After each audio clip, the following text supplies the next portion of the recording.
Muito bem, nós temos falado sobre estabelecer prioridades. Falamos sobre a prioridade do eterno, sobre aquilo que é passageiro. Falamos sobre a prioridade do relacionamento com Deus, com a família, qual seja esposa, marido, filhos. Prioridade do relacionamento com a igreja, isso no domingo passado. E como igreja também a nossa responsabilidade, não é?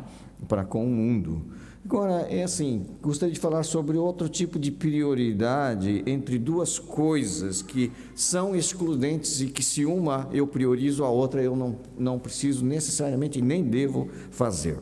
É prioridade entre o correto e o conveniente. Nem tudo que nos parece conveniente é correto. Às vezes sim, mas às vezes não. O que tem prioridade na escolha? O correto ou o que for conveniente quando são excludentes. Ou seja, tomar uma decisão que seja conveniente pode significar agir de modo que a correção, aquilo que é certo, seja sacrificado.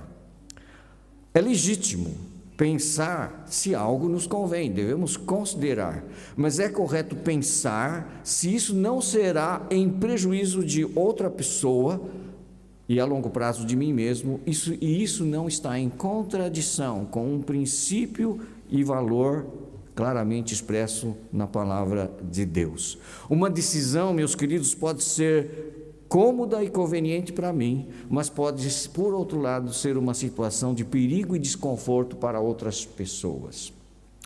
E digo isso, por exemplo, numa coisa que é muito habitual e que eu já vejo várias vezes as pessoas a fazerem, nomeadamente para quem conduz. Por exemplo, você parar em fila dupla para tomar um cafezinho lá na esplanada e deixar o seu carro ali em fila dupla estacionado.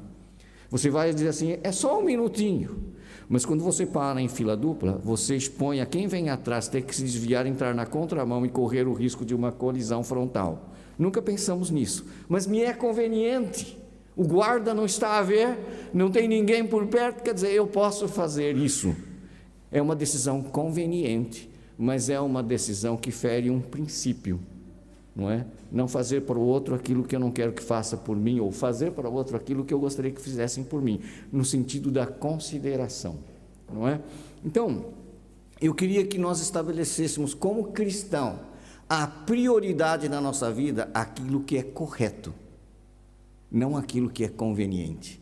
Porque nem tudo que me convém às outras pessoas. Nem tudo aquilo que me convém está de acordo com os princípios claramente estabelecidos na palavra de Deus. Toda gente faz, pastor, mas você não é toda gente. Você foi lavado pelo sangue de Jesus, não foi?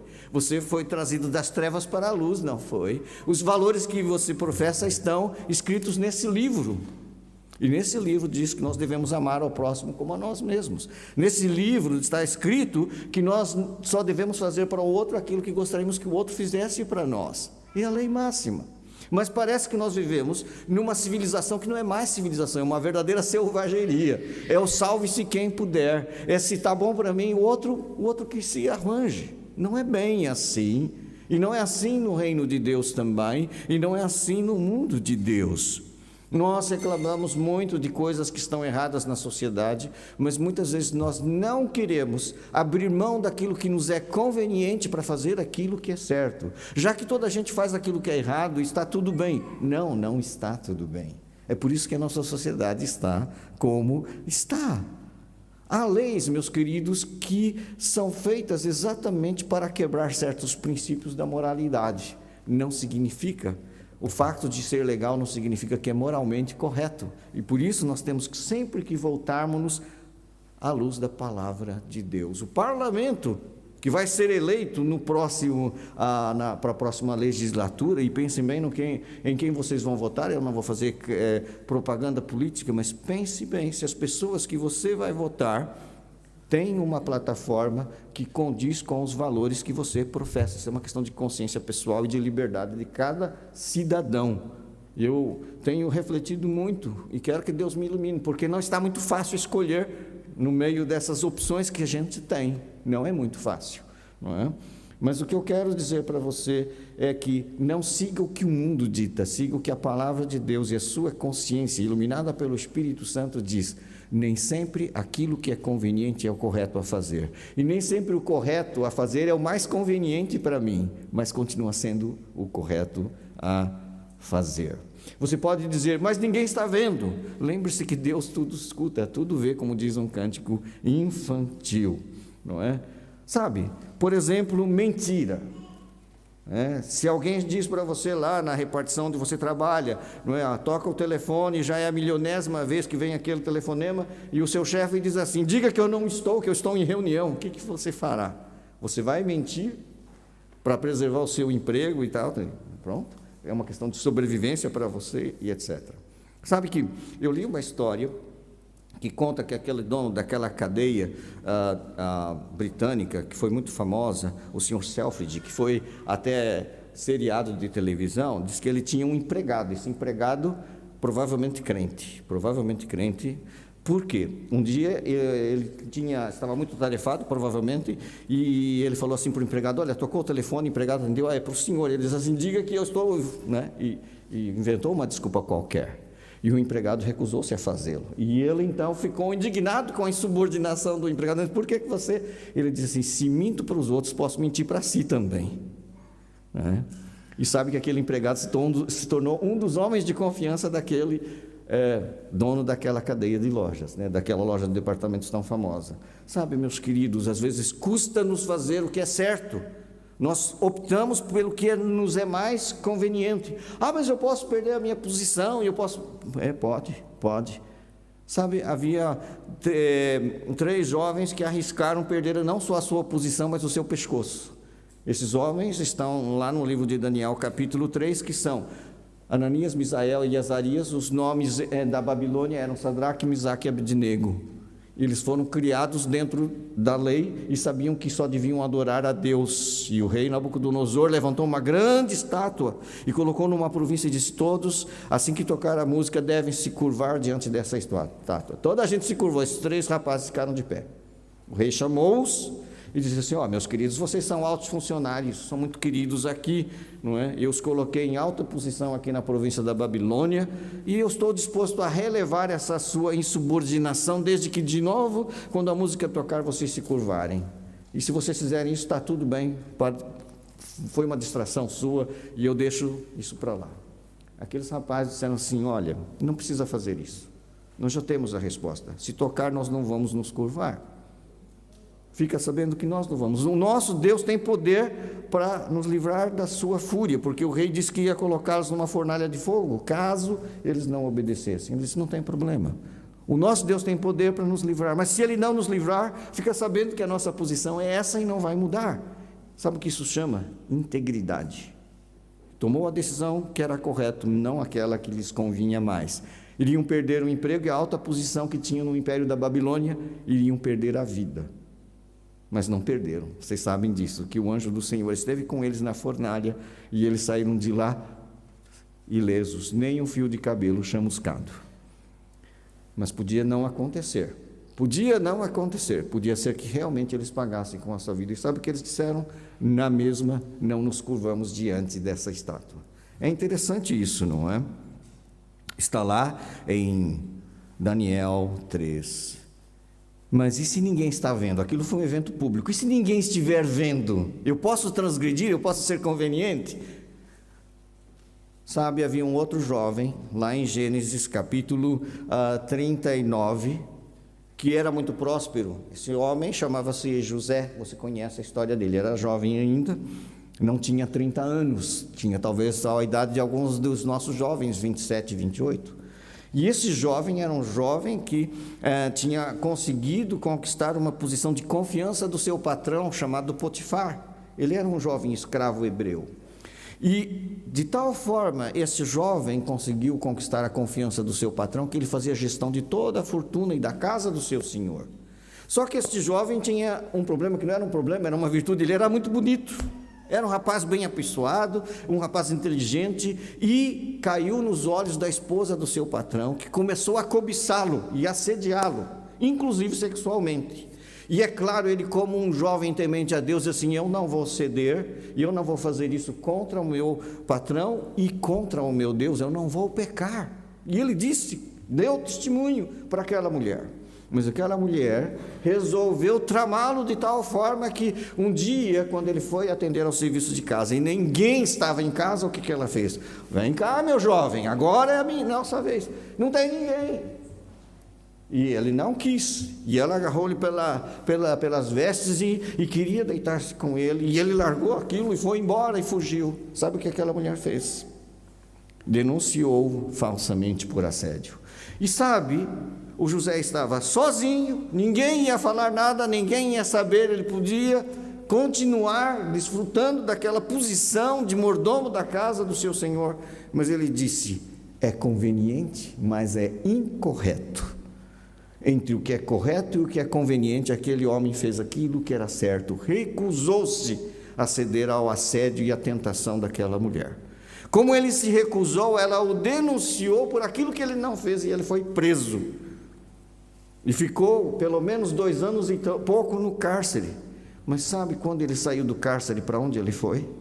Ele foi se tornar primeiro-ministro do Egito, para salvar o Egito e toda a região da fome.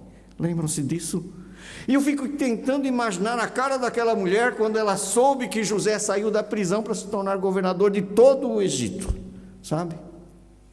Uma das coisas que eu fico pensando é que Deus está procurando homens e mulheres íntegros, que não sejam convenientes, mas que façam aquilo que é correto aos seus olhos. Você pode dizer: mas eu nunca vou me tornar um primeiro-ministro, eu nunca vou me tornar um alto. Não tem problema. Quem é fiel no pouco é fiel no muito. Quem é injusto no pouco é injusto no muito. É uma questão de integridade, não é? Lucas 16:10 diz que quem é fiel no pouco é fiel no muito. Se você não é fiel no pouco que te confiam, não será no muito.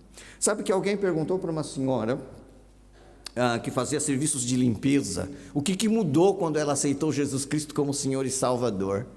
O que mudou na vida dela, no trabalho? Sabe o que ela disse?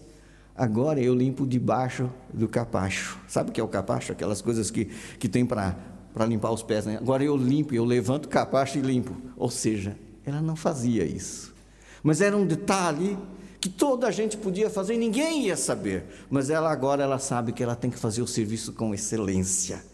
Então ela disse simplesmente isso: o que mudou é que agora eu limpo debaixo do capacho. Coisa simples. Quem é fiel no pouco é fiel no muito. Quem é injusto no pouco é injusto no muito. Se você for fiel no pouco, sobre muito o Senhor te pode colocar. Sabe, o que eu fico pensando é que pequenas coisas, pequenos gestos, tudo conta e revela o nosso caráter. Revela se o nosso caráter está ou não sendo transformado pelo Senhor na nossa vida, as nossas atitudes, aquilo que fazemos, aquilo que dizemos e como o fazemos.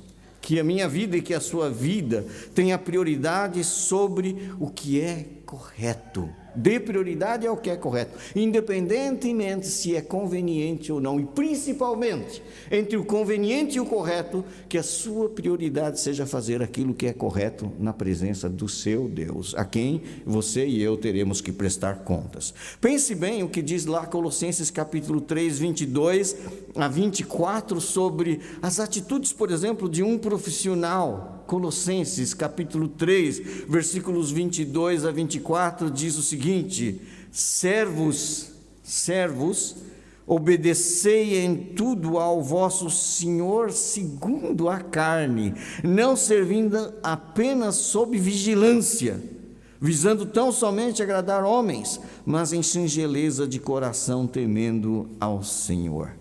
É interessante isso. É uma orientação que o apóstolo Paulo dá. Vocês sabem daquele ditado, não sei se aqui em Portugal existe, mas que os olhos do dono engordam o cavalo. Porque enquanto o dono está olhando, todos lá estão alimentando e nutrindo o cavalo. Quando o dono não está na fazenda, o cavalo morre à fome, porque ninguém trata dele. Não é assim? Que tipo de funcionário tenho sido eu no meu trabalho? Que tipo de obreiro tenho sido eu? Que tipo de trabalhador tenho sido eu? Sabe, nós devemos fazer com singeleza de coração, temendo ao Senhor.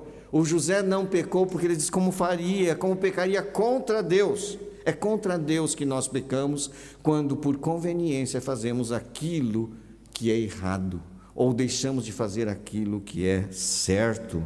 Sabe, Às vezes nós precisamos de pensar que nós éramos trevas, agora somos luz no Senhor, e que o Senhor é luz e não há nele treva nenhuma. Veja lá o que diz 1 de João, capítulo 1, no verso 5, diz: a mensagem que da parte dele temos ouvido, 1 João 1, 5, que da parte dele temos ouvido e vos anunciamos, é esta: que Deus é luz e não há nele treva nenhuma. Se dissermos que mantemos comunhão com ele e andarmos nas trevas, mentimos e não praticamos a verdade. O que é andar nas trevas, meus queridos? Não é só andar à noite, não, é andar com falta de transparência, é não comunicar o que eu tenho que comunicar claramente, é não dizer aquilo que tem que ser dito, é não declarar aquilo que tem que ser declarado. A sua declaração de IRS, ela espelha a verdade dos seus rendimentos, ou você omite rendimentos,